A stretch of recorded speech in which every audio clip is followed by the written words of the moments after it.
On this week's episode of Fishing 411 TV, Mark and Jake Romanack are heading back to school. Every winter, this father and son team teach a walleye fishing seminar series called the Ultimate Walleye Clinic. A multimedia presentation, this crash course in walleye fishing gets in-depth on how to target fish living in natural lakes, the Great Lakes, and rivers. Proceeds from this popular walleye seminar are donated to Mark and Jake's favorite charities, including Walleye for Wounded Heroes and Sportspersons Ministries International. This week's episode is a win-win for fishermen and humanity.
Hey, I'm Mark Romanack, and thanks for tuning in to another episode of Fishing 411. On this week's episode, we're going to mix it up a little bit and use a different format, similar to the way we do our seminars at the Ultimate Sport Show Tours. To start things off, we're going to take a look at some video showcasing one of my favorite presentations. It's a great way to target deepwater walleyes, and it's called the 50+2 method.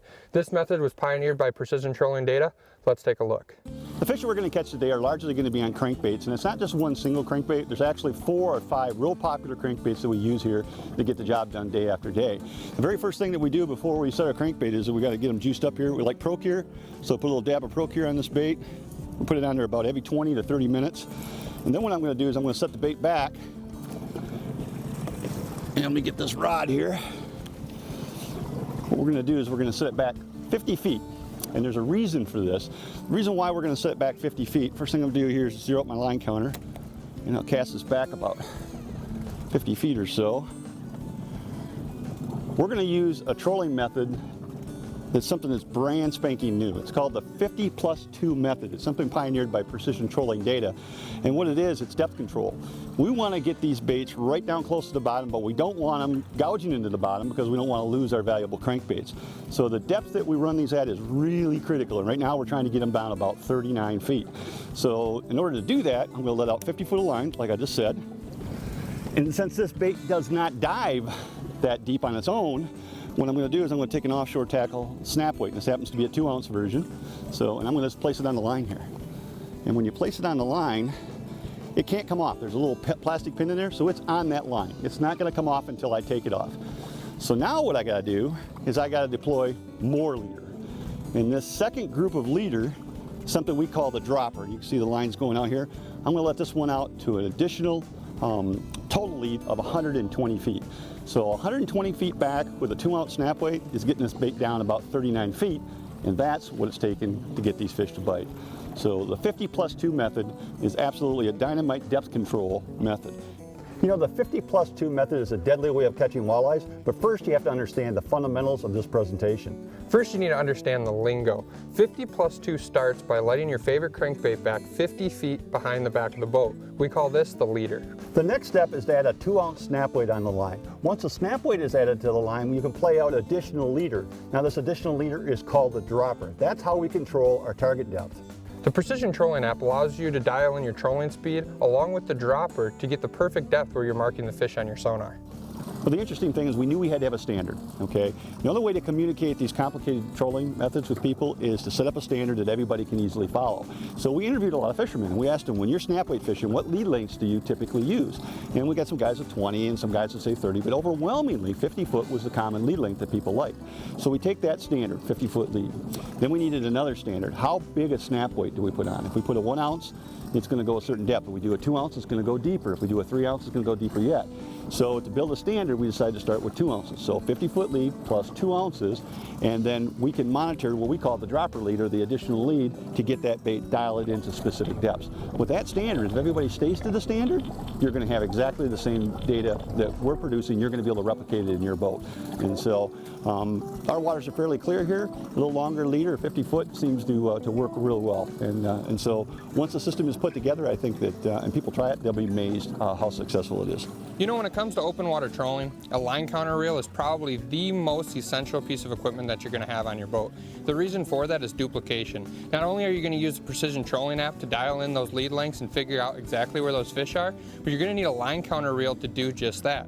You know, this is a Alexa 300 line counter reel that I have in my hand, and it's a nice low profile line counter. You know, the way that I look at line counter reels is they're definitely an investment. If you spend a little bit of extra money and you buy yourself some high quality line counter reels like these Alexas, they're going to last you a long time. You start buying more inexpensive line counter reels and they're just not going to have that longevity that you're looking for. So spend that little extra money and buy yourself some nice line counter reel setups for your boat. Special considerations provided by Trailmaster Boat Trailers and Lakeside Motorsports. Special considerations provided by Procure, ruthlessly effective bait scents. Jake, let's switch gears for a second. You know, a fisherman is only as good as the hooks he uses. Let's take a short look at this video that talks about the importance of switching out hooks. You know, when it comes to catching walleyes, I think crankbaits have proven themselves as deadly effective at getting walleyes in the boat. But eventually what you're going to notice with your crankbaits is the hooks themselves are going to get a little tweaked and a little bent. And what most people do when they see that their hooks are tweaked a little bit or bent, they just take a pair of needle nose pliers and they try to bend them back into shape. And I get it, that's a quick fix, but it's not the right fix. The right move here is to actually take that damaged hook, cut it off, throw it away, and replace it with an aftermarket hook. And when it comes to aftermarket hooks, you just can't beat the Trocar. We like the Trocar 300s and the wide bend Trocars, the 310s. They're the sharpest hooks you can possibly imagine. And the beauty of these hooks is they actually have a little thicker wire, a stronger wire that stands up to the abuse of handling lots and lots of fish. If you're looking for a premium hook to put on your crankbaits, you just simply can't find a higher quality or sharper hook than the Trocar 300s and 310s.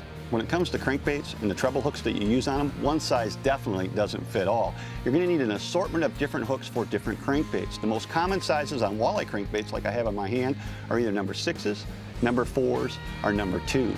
And another one of the mistakes I see folks do is they take a lure like this and they remove the hooks on them. This happens to be 4s, and they want to replace them with bigger hooks, so maybe they add a number 2. You have to be a little careful because adding a larger hook can change the balance of the lure and possibly destroy the action.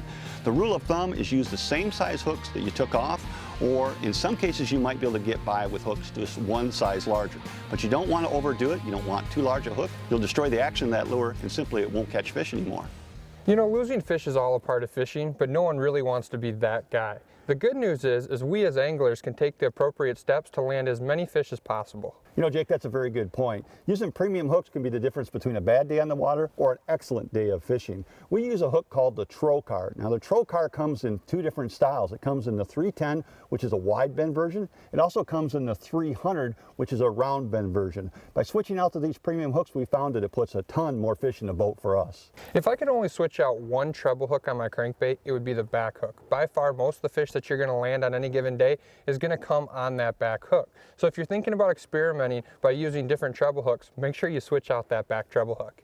Let's change topics again. Let's talk a little bit about trolling for open water walleyes using crawler harnesses. There's no doubt that a crawler harness is a deadly presentation for catching open water eyes, especially on suspended fish. When it comes to targeting suspended walleyes in the summertime, it's pretty hard to beat a crawler harness. And personally, my favorite blade to fish is a number 4 Colorado style blade. Now, Yakima Bait Company produces 24 different fish catching colors in their Hildebrandt series of crawler harnesses. So if you're looking for a crawler harness to catch you walleyes day in and day out, it's pretty hard to beat those Hildebrandt series from Yakima Bait Company. You know, there's no doubt that the Colorado blade is by far the most popular, but don't overlook willow leaf blades. The willow leaf blade has an advantage. It allows you to troll a little bit faster, and by trolling a little bit faster, you can cover a little bit more water and catch a lot more fish. When we're fishing crawler harness suspended, both my dad and I agree that using a treble hook on that back hook is super important. Now, in a perfect world, what I'd like to see is a number 2 octopus hook on the front hook and a number 6 Trocar treble hook on the back. That combination is going to put a lot of walleyes in the boat. You know, the length on a crawler harness is another important topic to cover. A 6-foot harness works very well for open water fishing. It's long enough to be effective, yet short enough that it makes it easy to land fish at the back of the boat. All right, right here is the blade that we just caught that walleye on. And this is a Hildebrandt blade from Yakima Bait Company, and it's a number 4. And really your sizes that you're looking at as a walleye fisherman is either a number 4, a number 5, or a number 6. And the 5 and 6s are used a lot more on the big waters like Lake Erie or Saginaw Bay, some of your Great Lakes. Your inland lakes you might want to go down to even a smaller blade, but my go-to blade size seems to be that number 4. Because it's a lot easier to fish. And what I mean by that is speed. I can fish this blade slow and I can fish this blade fast. And because of that, I can really change my speed throughout the day and not have to worry about it. And so this number 4 Hildebrandt's what's getting it done today. Today we've been spending our time fishing Colorado blades, very much like the hammer time spinner that I have right in front of me here on my finger. But there is another option. If you decide you want to go a little faster out here, a lot of eastern basin guys like willow leaf blades. And willow leaf blades come by their name naturally. Obviously that blade is long and slender like a willow leaf. The beauty of a willow leaf blade is it spins closer to the shaft. And why is that important? It's important because it allows you to troll a little bit faster without getting line twist in your leader. So if you're looking to go faster than 2 miles an hour and troll spinners, willow leaf blades are a good option. If you're going to troll 2 miles an hour or slower, I think Colorados are probably going to catch you the most fish. Special considerations provided by Daiwa Corporation and Motor Guide. Fight fish, not your trolling motor.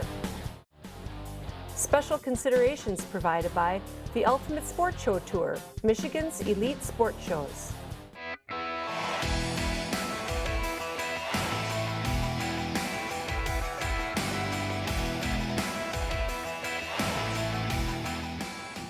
Eagle Claw presents the 411 on fishing.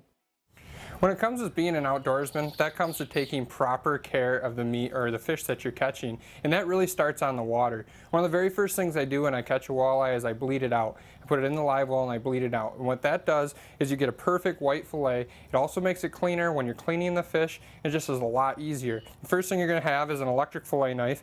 And I'm going to go and cut basically straight down. And I'm going to cut until I feel that actual hit the backbone itself. And now I've hit the backbone, and once I felt that backbone, I'm going to turn the fillet knife and I'm going to start cutting it. I'm going to follow that fillet knife right down the back of the fish until I get all the way to the end, and I'm going to leave just a little piece of that skin on right there.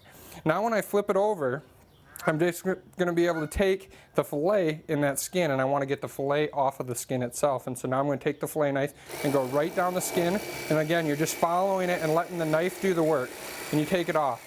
And just like that, now you have a perfect fillet. But what you have to do now is you have to take that rib bone out. So you're going to follow it down, follow it up. But the very last thing I like to do, and just for me it makes the fish taste a little bit better, is I like to cut right here. On either side of the lateral line, I'm going to make a cut. And then what I can do, I set this knife down here, and I can pull the fillet. And when I pull this fillet, you're going to see that I basically have 2 sides of this fish now. And either side of the fish is just perfect fillets, boneless, you don't have to worry about any bones. But that middle right there is called the mud line, and that has a little bit of that fishy flavor in it and a couple bones as well. So if you take the time to do that, you know, I think you're going to be really surprised. A lot of my friends and family, the very first time I met them, they told me that they didn't like the taste of fish. And after I cooked fish for them, they really enjoyed it. And a lot of it is because of that mud line. You get that fishy flavor out, and fish, walleye like these right here, are awesome on the table. It doesn't take a lot of time, and if you do it correctly, you're going to have a ton of meat to be able to enjoy with your family. You know, we've already talked about how I'm using a Hildebrandt blade from Yakima. And Yakima makes some really, really nice harnesses, nice long harnesses for open water trolling. But in this application here, you have a shot at a really big fish. And when we hook up to a big fish, I want all the chances to catch that fish. And so I want a treble hook on there. This is an open water rig. I don't have to worry about getting hooked up on anything. So I tie these rigs up with a treble hook on the back. And what I have is a number 6 Trocar treble hook, and then a number 2 Trocar octopus hook. And so I have the 2 sharpest hooks you can possibly have on a crawler harness rig. And I'm tying this up on like 17-pound test fluorocarbon. And that thicker line, you don't really have to worry about a fish being line shy. What that does is just the teeth of a walleye will abrade that line over time. And if you use thinner line, you're just changing your harnesses out sooner. So go to a heavier line when you're going to tie up your harnesses. Then I'm going to slide some beads on there. I put a quick change clevis, that way I can quickly change out my blades. And then right there's the business end. That's the most important thing, that Hildebrandt blade is what's catching the fish. But this open water rig is perfect for catching walleyes of all sizes. But when you're fishing a body like Lake Erie and you have a shot at a big one on any given day, you want to have that extra treble hook on there so you know when that fish bites, he's going to stay stuck. And so that open water rig right there is absolutely deadly in any of your Great Lakes open water trolling. So we're gonna hook up this crawler harness, and I know it seems really simple, but I've watched a lot of people hook up a crawler onto a crawler harness wrong. It's one of those things, once you know it, and you don't have to worry about it. But there's a front and a back to a crawler. And there's a collar on every crawler. You look at that collar and you go forward to a pointed nose. That's what you want to put on the very front hook. You put that crawler up on that front hook, on the number 2 octopus hook, and just right through the tip of it. That way you don't have a bunch of crawler overhanging on there. And then what you're going to do, another mistake I see, is just pull that crawler tight, and you don't have to worry about getting that hook too far back on the crawler. And that fish bites it, he's going to eat it. And so you can see there's actually some slack there where that hook's not super tight. And what that allows is that crawler to pull perfectly straight in the water just like this. What you don't want is that crawler to ball up and then start rolling. You want a perfectly straight presentation, and that spin is from the blade, and that's what those walleyes like to see. So keep that crawler pulling perfectly straight, keep your blades rotating, and you're going to catch a lot of walleyes. Let's switch gears one last time. Vertical jigging is one of my favorite ways to target river walleyes. Nothing beats that rod in your hand and feeling the thump in your line. Let's watch some video on how to target river walleyes. Well, let's talk a little bit about vertical jigging. It's a very efficient presentation for river fishing, and as the name implies, your jig is being fished directly below the boat, vertical. And it's simple, right? But it's not so simple. The problem is that on a calm day, you can drop your jig to the bottom, let the boat drift with the current, and stay pretty vertical, and it's a very simple presentation.